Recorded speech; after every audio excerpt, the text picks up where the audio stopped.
the holy books condemn, but man's new religion surely does pretend to war and strife and a bitter end.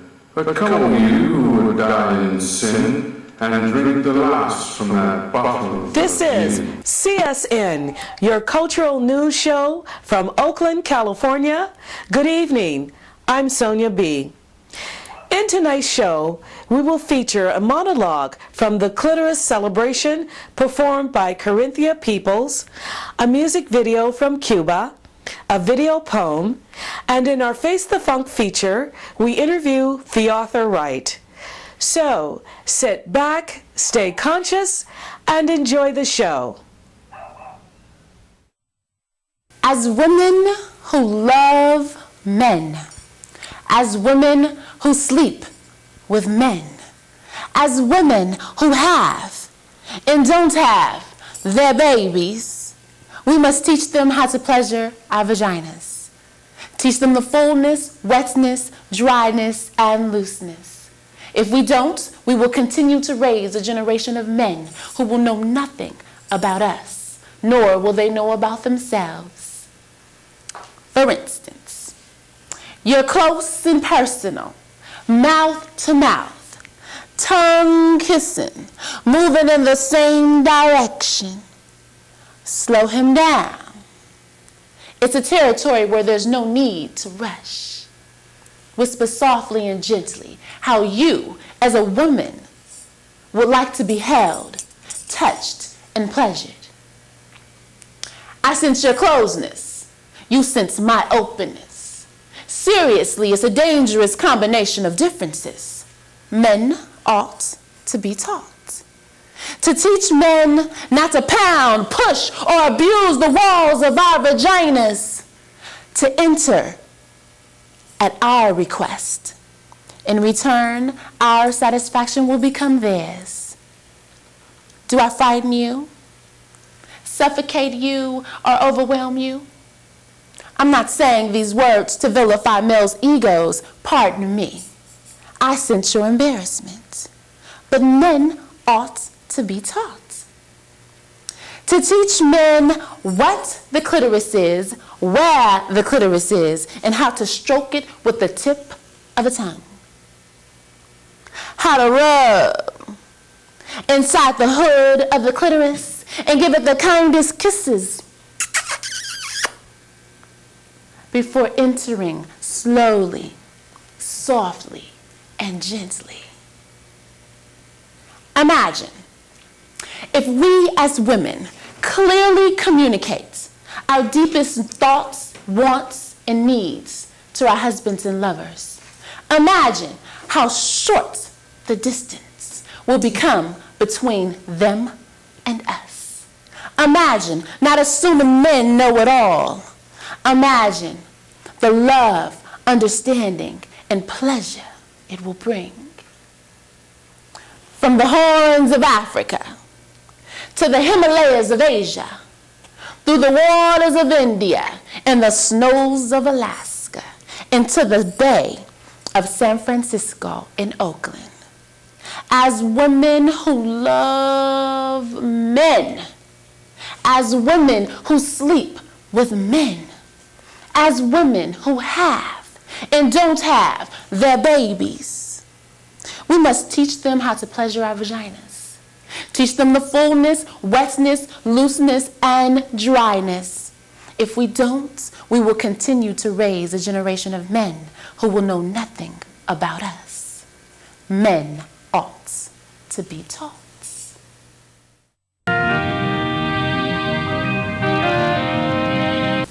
And now, this.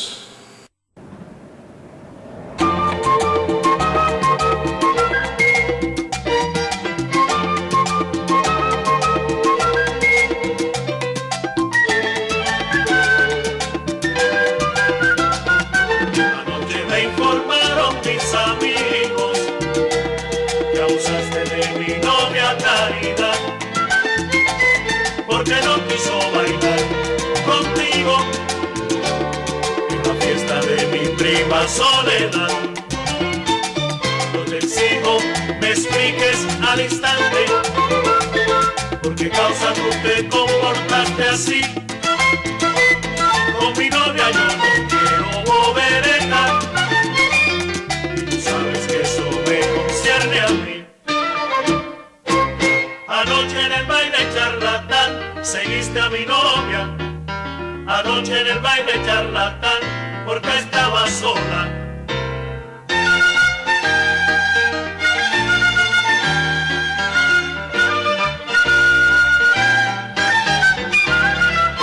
Anoche en el baile charlatán seguiste a mi novia.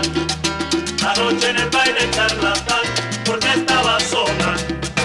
Anoche en el baile charlatán que tú seguiste a mi novia. Anoche en el baile charlatán porque estaba sola. Ven ahora. Anoche en el baile charlatán seguiste a mi novia. Anoche en el baile charlatán porque estaba sola. Porque yo sé que ya te agradé charlatán, así son las cosas. No seas sinvergüenza para la y atrévete ahora. Anoche en el baile charlatán seguiste a mi novia.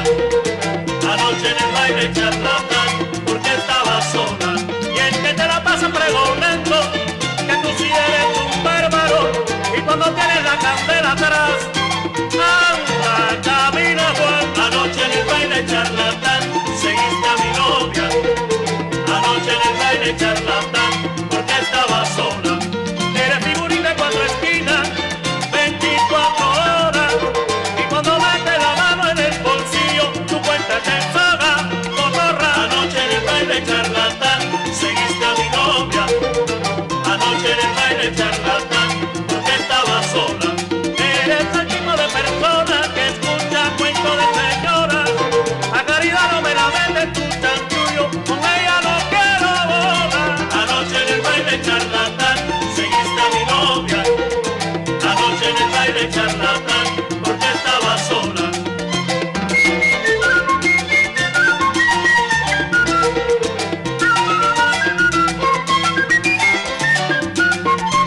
Anoche en el baile charlatán seguiste a mi novia. Anoche en el baile charlatán porque estaba sola.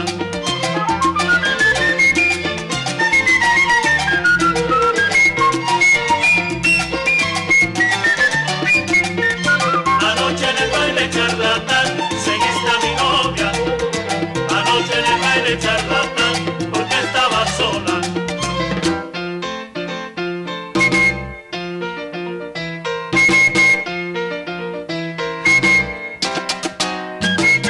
No te lances, no eres lobo. ¿A qué te pintas? ¿A qué te haces? Si estás al lobo. No te lances, no eres lobo. ¿A qué te pintas? ¿A qué te haces? Si estás al lobo. No te lances, no eres lobo. ¿A qué te pintas? ¿A qué te haces? Si estás al lobo. No te lances, no eres lobo. ¿A qué te pintas? ¿A qué te haces? Si estás al robo. No te lances, no eres lobo. ¿A qué te pintas? ¿A qué te haces? Si estás al robo. ¡Atente! ¿A qué te pintas? ¿A qué te haces? Si estás al robo. ¡Atente! ¿A qué te pintas? ¿A qué te haces? Si estás al robo. ¡Atente!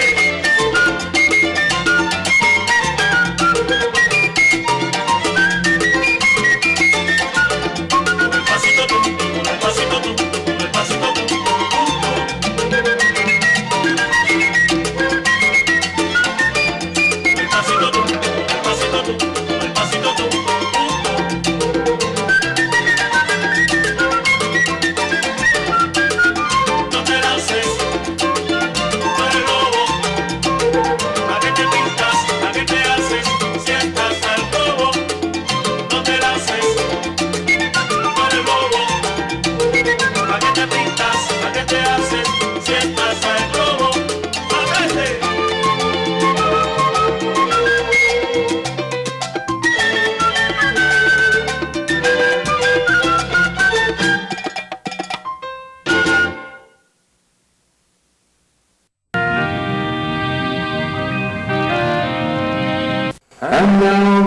this.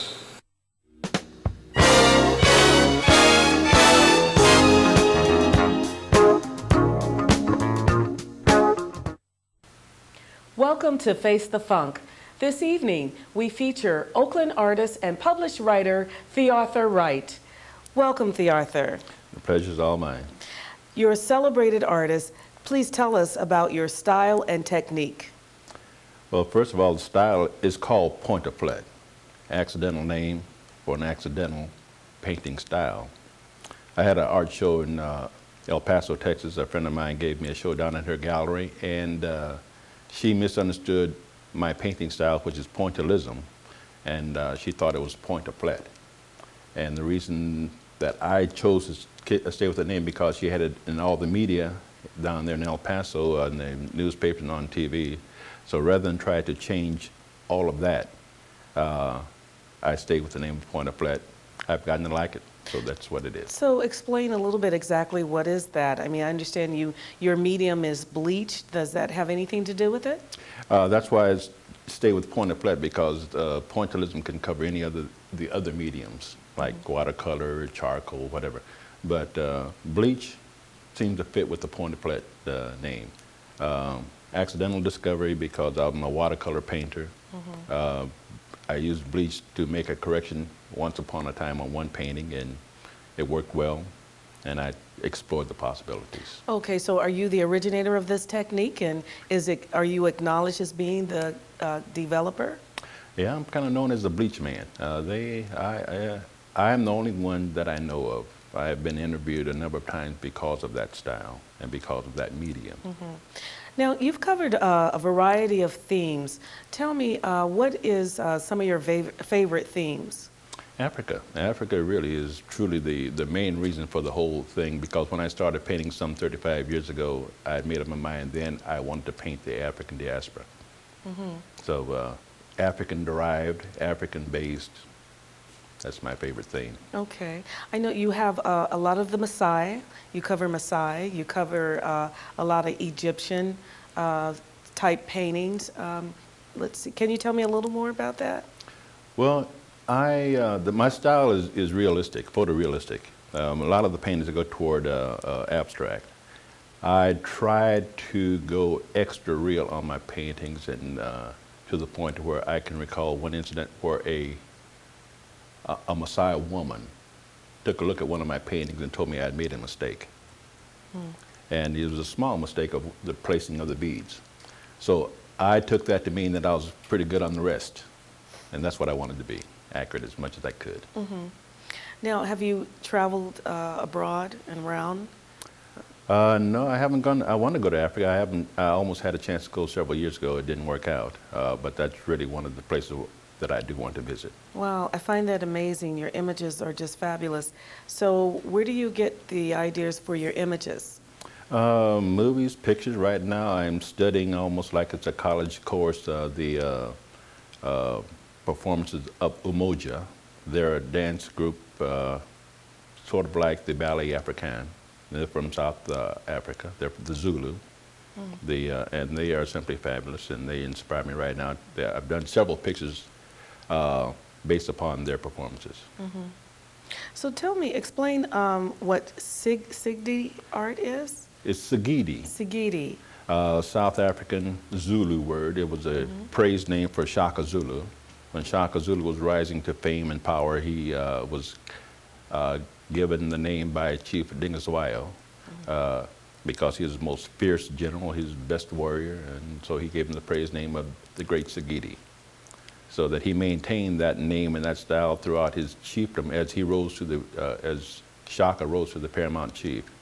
He maintained that praise name. Now, have you adopted that name for your art? I have, because originally it was simply a placeholder as I thought of a good name for my art, or for me to use, as opposed to TheArthurWright.com or TheArthurWright Art or whatever it is. You know, I just wanted to use that because I'm so impressed with the Zulu people anyway. So I used it as a placeholder, and eventually I got used to it, and now I'm proud to have it. Well, would you say that then the Zulu people would be one of your most influential regions in Africa as far as African art? They are. As a matter of fact, it's between the Zulu and the Maasai. I'm associated kind of loosely with the Republic of Guinea through the Ballet Africain. They, to me, are the best drummers, but the Zulu are the best dancers. With that fabulous stomp dance that they have, I prefer them to almost anyone else I've seen. Mm-hmm. Now, have you any paintings of Zulu dancers? I do. Matter of fact, one of the first paintings that I sold on the internet, because I have a website, and I've had it for about 10 years, one that I designed myself.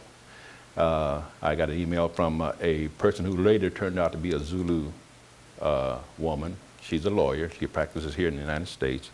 And she wanted to buy my painting for her father, who lives in Johannesburg. And I figured if I can fool the Zulu, I can fool anybody. Wow, that's great. Now, you have also a lot of women that you paint.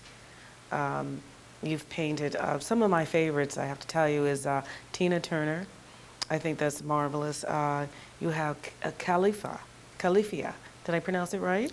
Califia. Califia. Tell me about Califia. Who is she, and how did you decide to use this as one of your figures?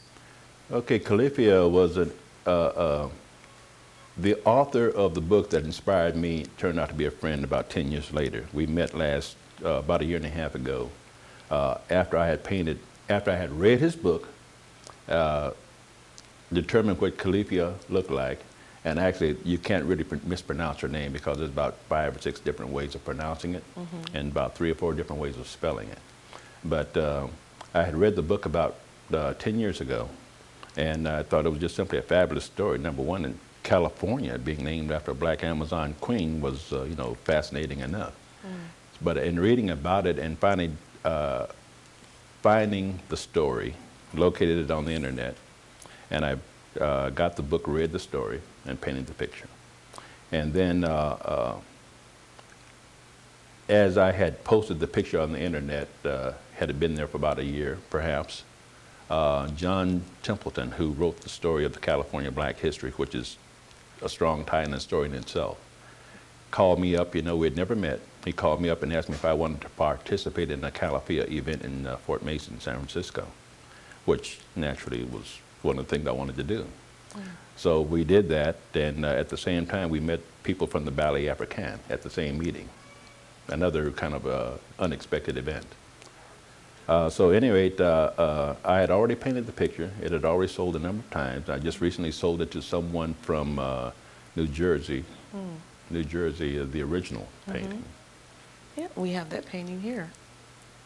Okay. And this would be it. This would be the Warrior Queen. Oops, should I? Okay. One of the things about Califia is that the historical aspect of it was researched by a writer approximately 50 years ago, lived here in California. And he was quite curious about why the earlier paintings of Califia were pictured as white women with blonde hair and blue eyes, when the story clearly says that she was 7 feet tall, black as sable.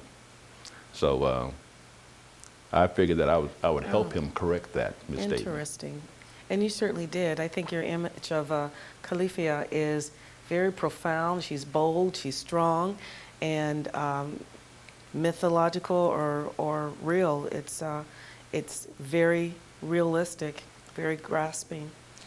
It's meant to be on this image that you see here, that she's coming out of the mist of her myth to let her California brood know that she still has their back. It's interesting. Have you ever been in the Nob Hill Hotel? If I'm not mistaken, in the banquet hall, there's a painting on the wall of Califia and some of her subjects. The Mark Hopkins Hotel and the Room of the Dons. That's right. You're absolutely right. At the Fort Mason event, those paintings were there too. So there were pictures of Califia from all around the state that was at that event.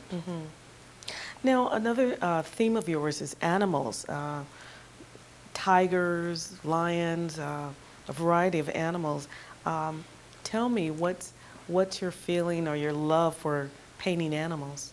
wild animals? They're beautiful. I think that so many things can be learned from watching them. So many of the great martial arts have animal teachers.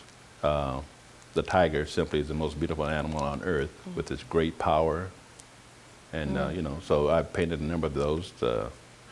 I have sold a great number of those. I think this would be a wonderful time for you to share with us and our viewers your poem on the tiger. Okay, but I can't claim credit for that. Sir William Blake, an Okay. Englishman, approximately 1799, wrote this poem called Tiger, Tiger, Burning Bright. And a great number of school kids had to learn that as they were being educated. Okay. But anyway, Tiger, Tiger, burning bright in the forest of the night, what immortal hand or eye could frame thy fearful symmetry? In what distant deeps or skies burnt the fire in thine eyes? On what wings dare he aspire? What the hand dare seize the fire? And what shoulder and what art could twist the sinews of thy heart? And when that heart began to beat, what dread hand and what dread feet? What the anvil, what the chain, in what furnace was thy brain? What the hammer, what dread grasp dare its deadly terrors clasp?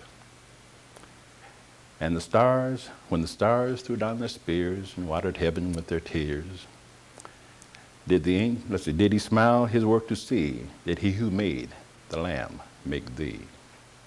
Tiger, tiger, burning bright in the forest of the night, what immortal hand or eye dare frame thy fearful symmetry? So William Blake, circa Thank you. 1799. Thank you. Thank you for joining us, Oakland artist, TheArthurWright. Thank you. Thank you.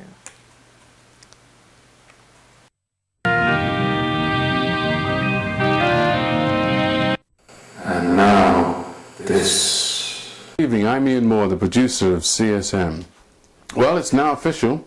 George Bush and Tony Blair have been indicted as war criminals. A group of international lawyers in Tokyo have found Bush guilty of 12 counts of crimes against humanity and 13 counts against Blair.